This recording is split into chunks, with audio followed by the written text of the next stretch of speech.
আমার ভাইরা, আমার বন্ধুরে, কোরআন কারীমকে ইজ্জত করলে নিজের দাম বেড়ে যায়, শুধু দুনিয়ার জিন্দেগির দাম বাড়ে না, মৌতের পরও দেখেন কবর আল্লাহ তাআলা জান্নাত বানিয়ে দেয়। আমার ভাইরা, উম্মতের উলামায়ে কেরামগণ আছে, ওনাদের কাছে জিজ্ঞেস করে দেখবেন, যুগ শ্রেষ্ঠ আমার বন্ধুগণ কত ওলিজন দুনিয়াতে ছিলেন। এর মধ্যে একজন ওলির নাম সুলতান মাহমুদ গজনবী রহমতুল্লাহি আলাইহি। এই সুলতান মাহমুদ গজনবী রহমতুল্লাহি আলাইহি উনিও একদিন এক এলাকায় বেড়াতে গিয়েছে। মুসলমান ভাইরা, আমার বন্ধুগণ, আমার বাবাজিরা, এই সুলতান মাহমুদ গজনবী যেই রাত্রিতে যেই বাড়িতে আশ্রয় নিয়েছে, যেই বাড়িতে তিনি থাকবেন, অবাজান, তিনি যে ঘরের বিছানার শয়ন কক্ষে তিনি যখন ঘুমাবেন, পিঠটা যখন বিছানার সাথে লাগাবেন, মাথাটা যখন বালিশের সাথে লাগাবেন, টান হয়ে শোয়ার জন্য পা দুটো যখন মেলবেন, হঠাৎ করে নজর করে দেখতেছেন পায়ের সেইটি কেমন জানি কোরআন শরীফ রাখা তার দেখা যায়। সুলতান মাহমুদ গজনবী ডাক দিয়ে বললেন, না না না না না, যেই দিকে কোরআন আছে ওই দিকে আমি পা মেলে দিব না। আওয়াজ দিয়ে বলেন না সুবহানাল্লাহ। যেদিকে কোরআন আছে আমি ওই দিকে পা মেলে দিব না। কিন্তু সুলতান মাহমুদ গজনবী মনে মনে সিদ্ধান্ত নিলেন, এইভাবে যদি কোরআন থাকে আমি তো আরামে ঘুমাইতেও পারবো না। ঠিক আছে, ঠিক আছে, এই কোরআন আমি এই ঘরে রাখবো না, অন্য ঘরে আমি নিয়ে রাখবো। কোরআন শরীফ উনি যখন হাত দিয়ে ধরে বুকে লাগাইয়া আমার বন্ধুগণ ধরে ধরে পাশের ঘরে নিয়ে যাওয়ার জন্য চাইতেছেন, কদম কদম যখন তিনি পা ফেলেছেন, কে জানি ডাক দিয়ে কয়, সুলতান, কোরআনের চাইতে কি তোমার দাম বেশি নাকি? তুমি কোরআনকে কোরআনের জায়গায় না রেখে তোমার দুনিয়ার সাময়িক আরামের জন্য তুমি পাশের ঘরে রাখতেছ। সুলতান ডাক দিয়ে কয়, না না না না না না না, কোরআন আমার চাইতে দামি, আমি কোরআনের চাইতে দামি না। আল্লাহু আকবার। এই সুলতান মাহমুদ গজনবী রহমতুল্লাহি আলাইহি তিনি আর কোরআন শরীফকে অন্যত্র নিয়ে গেলেন না। যেই জায়গায় কোরআন রাখার জায়গায় ওই জায়গায় কোরআন রাখলে, কিন্তু সুলতান মাহমুদ গজনবী নিজেই নিজেকে আমার বন্ধুগণ পাশে অন্যত্রে নিয়ে যে আমার বন্ধুগণ এত কষ্ট করে শুইলেন, কখনো শুইয়া কখনো বসিয়া সময় রাত্রি যাপন করলে। আমার ভাইরা, আমার বন্ধুগণ, এতটুকু ইজ্জতের দ্বারা দেখেন আল্লাহ তাআলা কি বলে দিয়েছে। আমার আল্লাহ তাআলা সূরাতুল বাকারা 221 নম্বর আয়াতের এসে সংশোধনা বলেছেন, ওয়াল্লাহু ইয়াদু ইলাল জান্নাতি ওয়াল মাগফিরাতি বিইذনিহি ওয়া ইউবাইয়িনু আয়াতিহি লিন-নাস। মানুষের যারা জন্ম নিছে তারা যদি আমার কোরআনের শিক্ষা দীক্ষার দিকে আগায় আসে, তারা যদি আমার কোরআনের দিকে অগ্রগামী হয়ে যায়, আমার কোরআনুল কারীমের জ্ঞান অর্জনের জন্য তারা আগুন হয়ে যায়, আমার কোরআনের দিকে তারা যদি আগায় আসে, অ্যাডভান্স হয়, আমি আল্লাহ সেই মানুষ যে দলের হোক না কেন, যে শ্রেণী হোক না কেন, মানুষ যদি ইমানের সহিত আমার কোরআনের দিকে আগায় আসে, আমি আল্লাহ তার জীবনের গুনাহ মাফ করে দেব, আমলনামায় জান্নাত থেকে ধন্য করে দেব। আওয়াজ দিয়ে বলেন না সুবহানাল্লাহ। আল্লাহ তোমার জান্নাতে যাব, বলেন আল্লাহ তোমার, সবাই আল্লাহ তোমার জান্নাতে যাব, বলেন আল্লাহ তোমার, আওয়াজটা একটু বাড়ান না, আল্লাহ তোমার জান্নাতে যাব, বলেন আল্লাহ তোমার, তোমার কোরআন মেনে নিয়ে জীবন চালাবো, তোমার কোরআন মেনে নিয়ে, ও আল্লাহ তোমার জান্নাতে যাব, বলেন আল্লাহ তোমার। সুলতান মাহমুদ গজনবী রহমতুল্লাহ আলাইহি ইন্তেকাল করলেন, ওনার লাশ দাফন কাফন করা হয়ে গেল। কিতাবের মুসান্নেফ লেখেন, লেখকগণ তিনারা লেখেন, এই সুলতান মাহমুদ গজনবীর লাশের বয়স যখন 100, 200, 300, 400, 500, 600, 700, 800, 900, 1000 বছর হয়ে গেল। 1000 বছর পর কোনো এক কারণে সুলতান মাহমুদ গজনবীর কবর থেকে মাটি সরে যায়, তার লাশ বের হয়ে গেল। এলাকার লোকেরা নজর করে দেখে এত বছর, এত হাজার বছর পর, এত শত বছর পর যখন তার লাশটা বের হলো, নজর করে দেখতেছি নতুন কাফনের কাপড় রয়ে গেছে, কাফনের গায়ে কোনো ধরনের কোনো কাদা মাটি লাগে নাই। আমার ভাইরা, উপস্থিত লোকেরা জিজ্ঞাসা করে বলতেছে, লাশটা একটু দেখবো, কাপড় পচে নাই, দেহটা তার কেমন আছে, তার এই শারীরিক গঠনটা কেমন আছে। উপস্থিত উলামায়ে কেরামগণ ইবরত হাসিল করার জন্য, মুমিন বান্দাদের ঈমান মজবুত করার জন্য, পরহেজগার ব্যক্তিদের তাকওয়া অর্জনের জন্য আমার বন্ধুগণ কাপড়ের মুখটা যখন খুলল, সবাই নজর করে দেখি মনে হয় সুলতান মাহমুদ গজনবীকে কিছুক্ষণ পূর্বে মাটি দেওয়া হয়েছে। আল্লাহ তোমার জান্নাতে যাব বলেন, আল্লাহ তোমার কোরআন মেনে নিয়ে জীবন চালাবো, তোমার কোরআন মেনে নিয়ে, ও আল্লাহ তোমার। মুসলমান ভাইরা আমার, ওই রাত্রে ওই এলাকার তৎকালীন সময়ের বুজুর্গ বান্দা স্বপ্নে দেখতেছেন সুলতান মাহমুদ গজনবীকে দেখা যায়। আল্লাহর বান্দা ডাক দিয়ে কয়, গো আল্লাহর বান্দা সুলতান মাহমুদ, তোমার সাথে আল্লাহ কি ব্যবহার করেছে? সুলতান মাহমুদ গজনবী ডাক দিয়ে কয়, আমার আল্লাহ আমারে মাফ কইরা জান্নাত দিয়ে দিছে। যায় না, দুইটাই লাগবে, আল্লাহকেও লাগবে, রসুলকেও লাগবে। কথা বলেন ঠিক কিনা? আল্লাহ তাআলা আমাদের সবাইকে পরিপূর্ণভাবে আমল করার তৌফিক দান। তাহলে বলেন, কোরআনকে সম্মান করলে আমাদের দাম বাড়বে না কমবে? বলেন, বাড়বে না কমবে? হযরত মাওলানা রশিদ আহমদ গঙ্গী রহমতুল্লাহ আলাইহি, দেখেন কোরআনের হামিল যারা হয়, কোরআন ওয়ালাদের দাম কত, খুব খেয়াল করে শুনবেন। বৃষ্টি হচ্ছে, বুজুর্গরা আসতেছে, তাদের মর্যাদা কত, কোরআনের হামিলদের দাম কত, একটু খেয়াল করতে হবে। রশিদ আহমদ গঙ্গী রহমতুল্লাহ আলাইহি এইরকম অজর পাড়া গায়ে এক ভক্তের বাড়িতে গিয়েছেন, ভক্তকে জানানো নাই, উনি গেছেন। ভক্ততে দেখে ডাক দিয়ে বলতেছে, হযরত খবর না দিয়ে আপনি চলে আসলেন, সাথে আবার অনেক উলামায়ে কেরাম নিয়ে আসছেন। রশিদ আহমদ গঙ্গুহি ফকিহুল নাফস মুফতি রশিদ আহমদ গঙ্গী রহমতুল্লাহ আলাইহি, তিনি ডাক দিয়ে বলতেছেন যে আমি তোর কাছে আসব, এটা আমার কাছে কেমন জানি দিলটা ভালো লাগতেছে, যে তোরে না দেখলে ভালো লাগতেছে না, আমি তোর কাছে আসছি, অনুমতির আবার দরকার কি? তখন তো আর এরকম টেলিফোন ছিল না, ফোন ছিল না, ইমেল ছিল না, জিমেল ছিল না, হোয়াটসঅ্যাপ ছিল না, মেসেঞ্জার ছিল না, ইমো ছিল না, ঠিক না? মন চাইছে আল্লাহ ওয়ালাদের তার খাদেমের সাথে দেখা করার জন্য চলে গেছে। তো আপনারা কি শুনতেছেন বন্ধুরা? মনোযোগ ঠিক আছে তো? একটু খেয়াল করেন। তারা রশিদ আহমদ গঙ্গী রহমতুল্লাহ আলাইহি বলেন, আমি চলে আসছি। তো বলতেছে, আলহামদুলিল্লাহ হুজুর আসছেন, এখন আমাকে মেহমানদারি করার সুযোগ দেন, আমি বাজারে যাই। এই বেটা, বাজার লাগবে না। বলতে, না হুজুর আপনি না খান, আপনার সাথে তো আলেম ওলামা আসছে, তাদের একটা মেহমানদারি আছে না? কারণ আপনি তো আমাদেরকে সবক দিচ্ছেন মেহমানের ইজ্জত করা সুন্নত। বলেন, মেহমানের ইজ্জত করা সুন্নত, সেটা এক গ্লাস পানি দিয়া হোক, একটু হাসি মুখে কথা বলে হোক, এটা সুন্নত।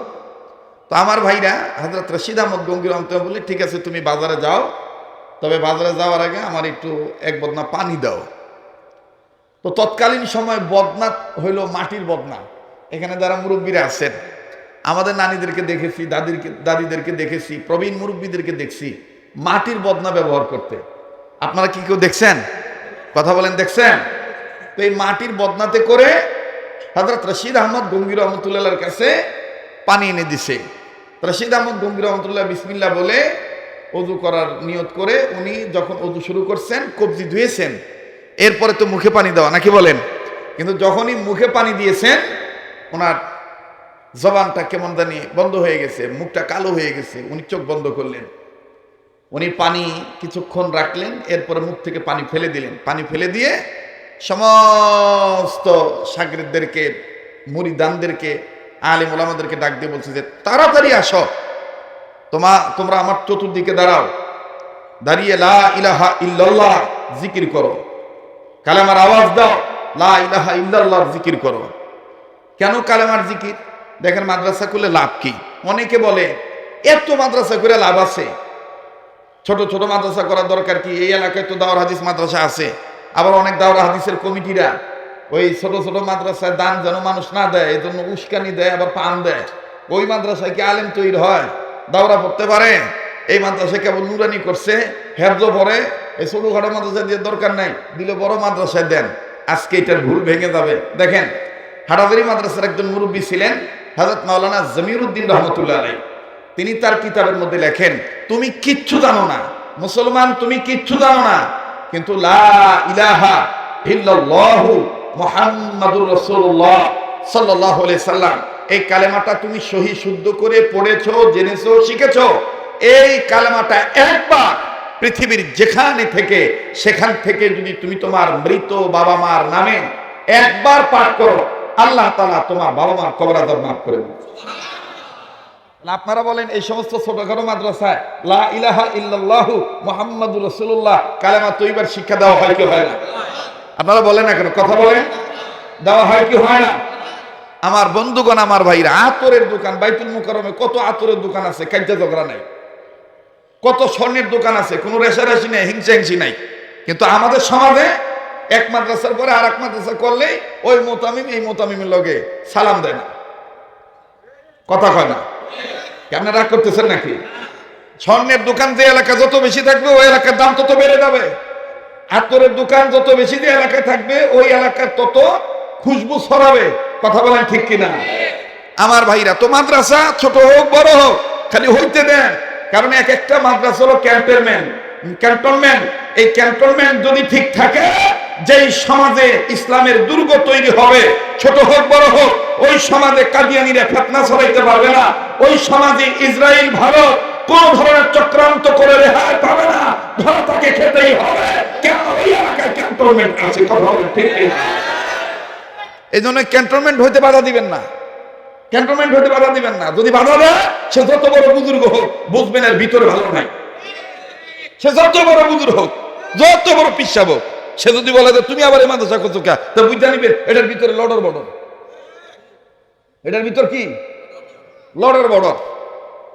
এটার আমল উমল যাই আছে উপরে, কিন্তু ভিত্তে ডান্ডি ফটাস।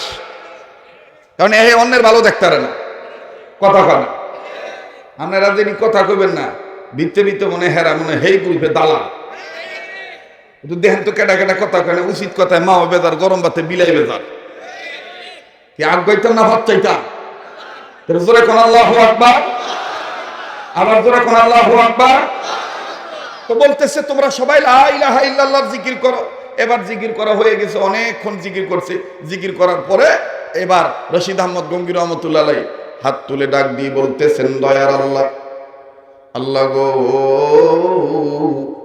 ওই কবরওয়ালার কবর আযাব তুমি মাফ করে দাও। আওয়াজ দিয়ে বলেন না সুবহানাল্লাহ।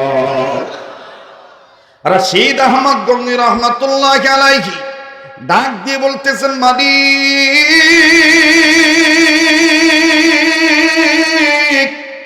ওগো আমার দয়ার আল্লাহ, তুমি দয়া করে কবরওয়ালার কবর আযাব মাফ করে দাও। উপস্থিত হাজরানা মজলিসে যত উলামায়ে কেরাম ছিলেন, সমস্ত উলামায়ে কেরাম ডাক দিয়ে বলতেছেন, আল্লাহু আমিন। ওগো আল্লাহ, তুমি আমিন তোমার দরবারে বলতেছি। আল্লাহ তুমি শায়েখের দোয়া কবুল করো। বাজানো এর কিছুক্ষণ পরই রশিদ আহমদ গঙ্গী রহমতুল্লাহ আলাইহি দোয়া শেষ করলেন, নতুন করে আবার ওযু বানাইলেন। ওযু বানানোর পর রশিদ আহমদ গঙ্গী রহমতুল্লাহ আলাইহি 2 রাকাত নামাজ আদায় করলেন। নামাজের পর এবার বাড়িওয়ালাকে ডাক দিয়ে বললেন, যাও তুমি বাজার করতে যাও। বাড়িওয়ালা সহ উপস্থিত আলেম উলামা সবাই ডাক দিয়ে বলতেছেন, হযরত জি অজু করতে যাইয়া ওর দিকে আপনি বন্ধ হয়ে গেলেন, অজু আপনি করতে যাইয়া করে দিলেন, অজু করা বন্ধ, আমরার মনে লেগে গেল দ্বন্দ্ব, কোথায় কি হয়েছে মন্দ, আপনি যদি বলতেন খোলাসা হয়ে যেত আমরার মনের দ্বন্দ্ব। আওয়াজ দিয়া বলেন না সুবহানাল্লাহ। কষ্ট হইতেছে আপনাদের, বেজার হইতেছে? আমি তো শরীয়তপুরি নাকি নাকি বদুল্লাইছে কেউ? হ্যাঁ কইতাম নি না দোয়া করে দিই? রমজান ভাই চলবো, আর একটু চলবো।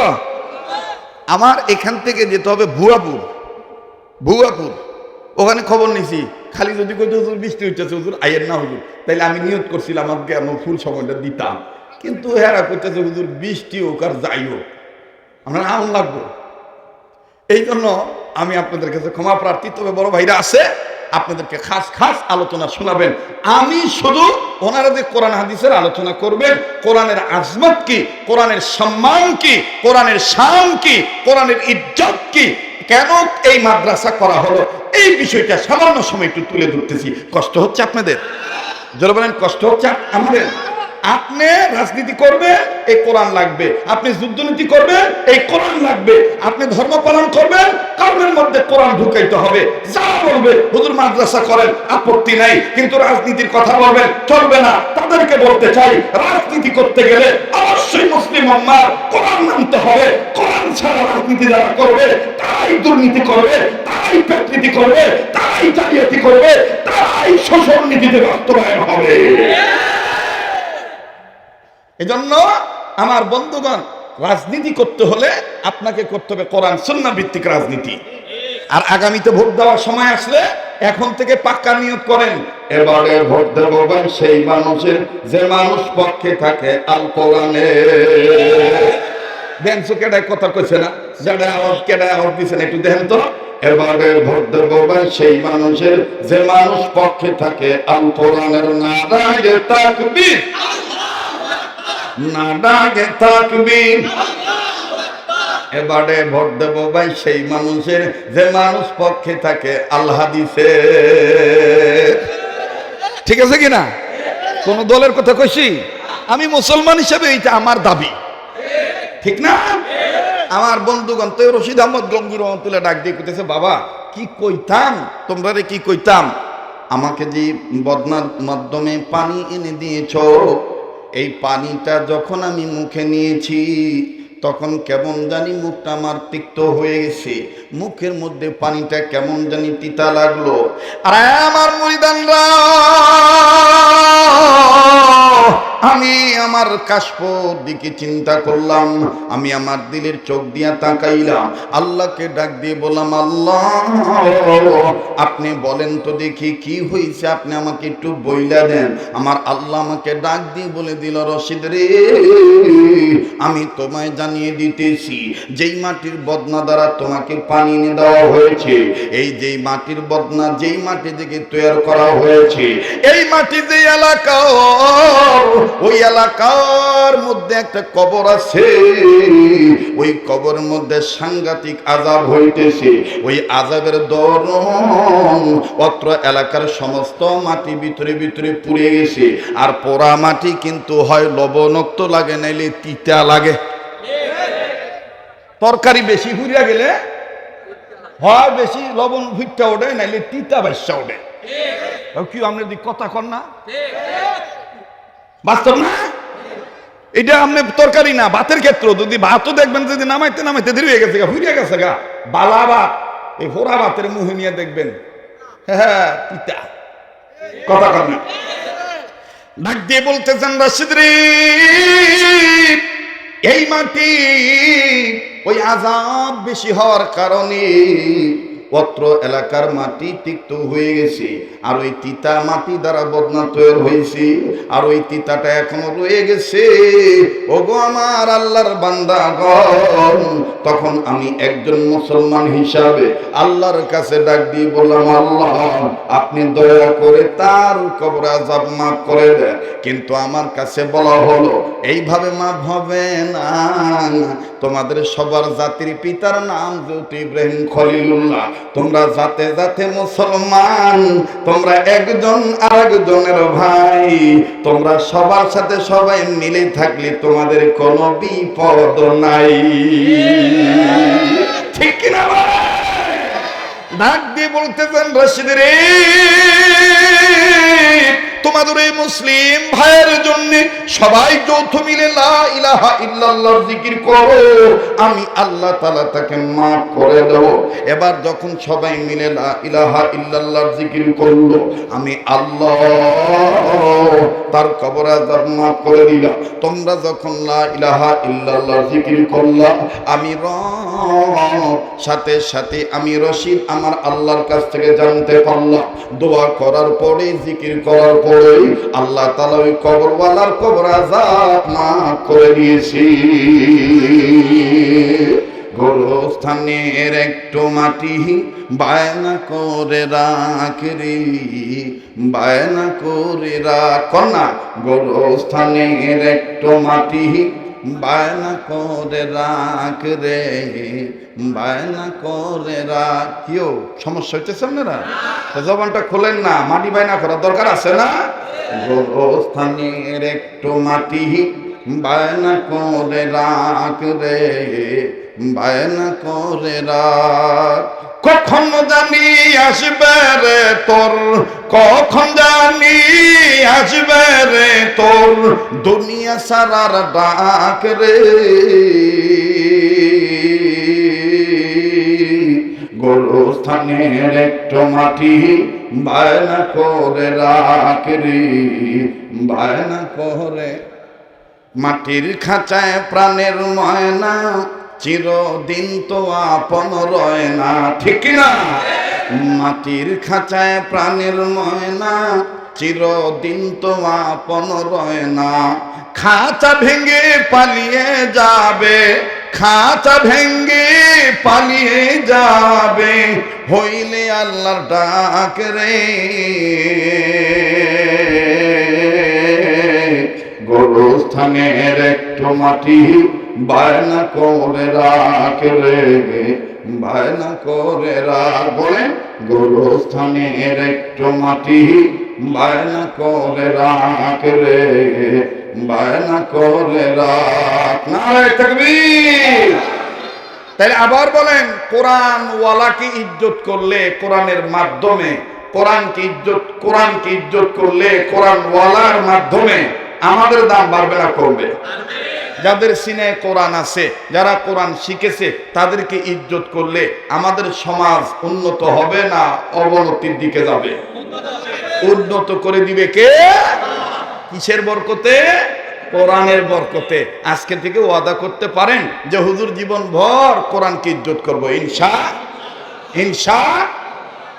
2 মিনিটে আরেকটা কথা বলেই আমি আমার চ্যাপ্টারটা শেষ করে দিচ্ছি। আবার বলেন, কোরআনকে সম্মানের বস্তু বানাইছেন কে?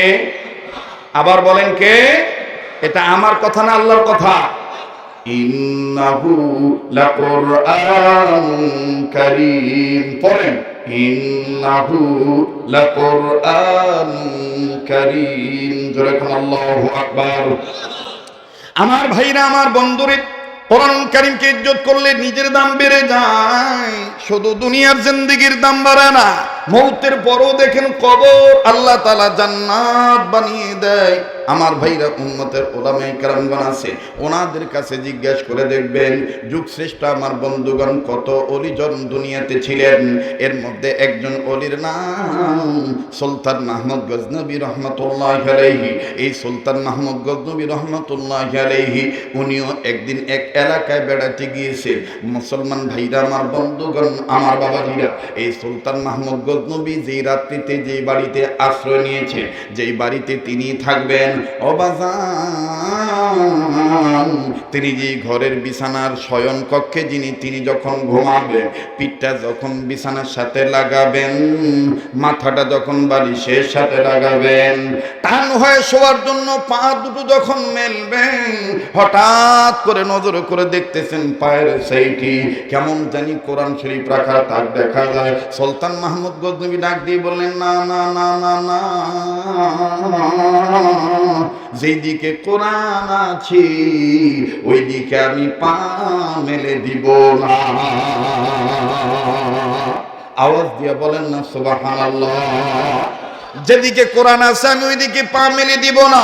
কিন্তু সুলতান মাহমুদ গজনবী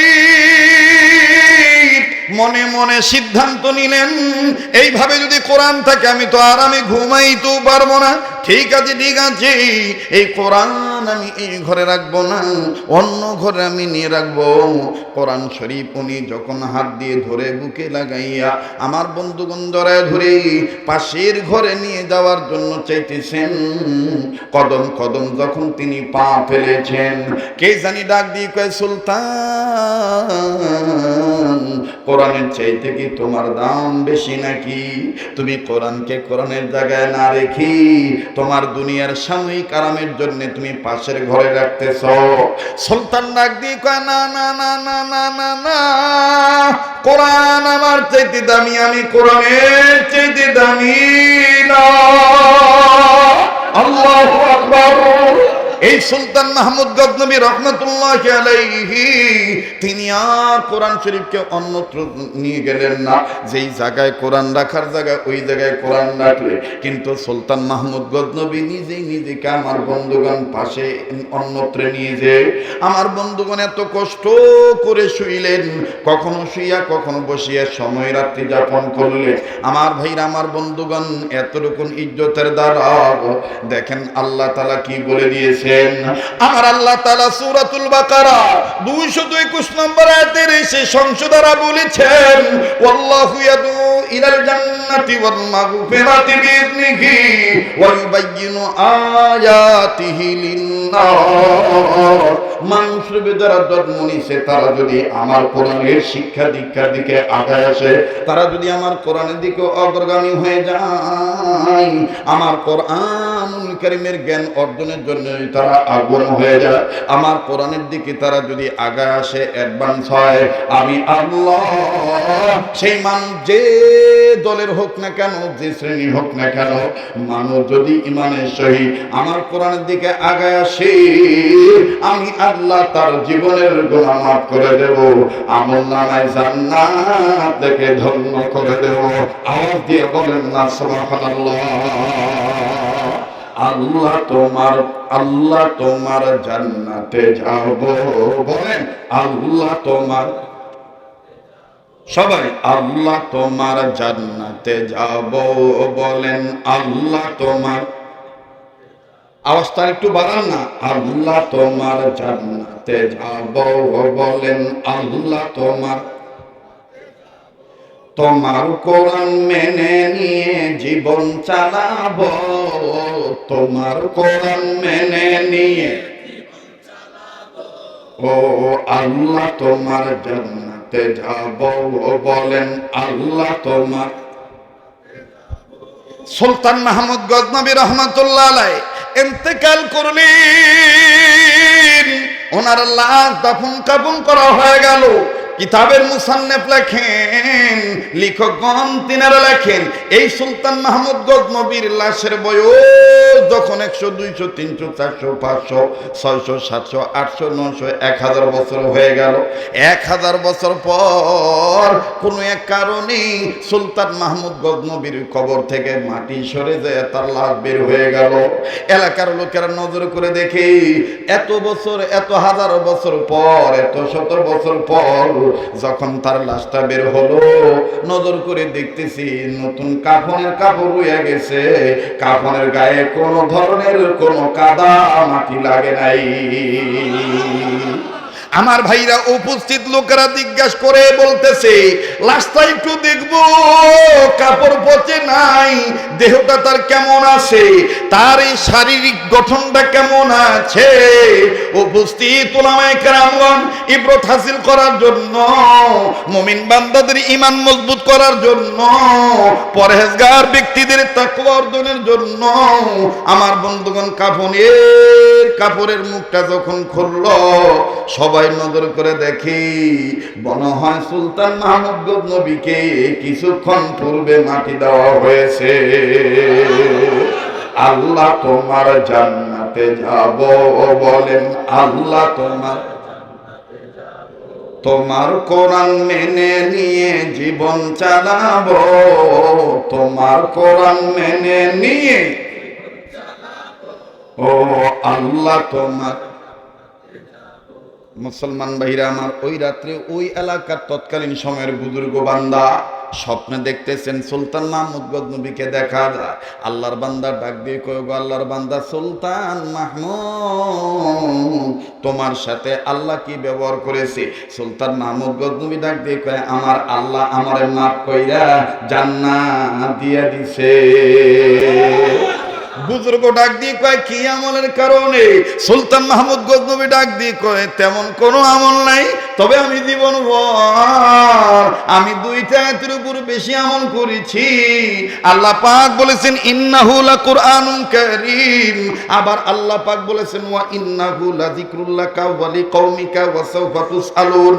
আর শুনে নাও নবীজি বলেছেন খায়রুকুম মান তাআল্লামাল কুরআনা ওয়া আল্লামা, তোমাদের মধ্যে ওই ব্যক্তি উত্তম ব্যক্তি যে ব্যক্তি নিজে কোরআন শিক্ষা গ্রহণ করে অপরকে কোরআন শিক্ষা দেয়। আমি সুলতানের তেমন কোনো আমল নাই, কিন্তু আমি জিন্দেগি ভর চেষ্টা করেছি আমার দ্বারা যেন কোরআন সম্মান না হয়।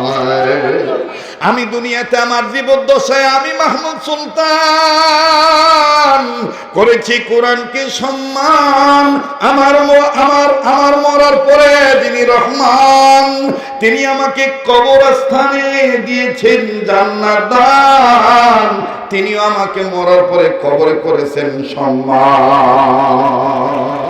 আল্লাহু আকবার।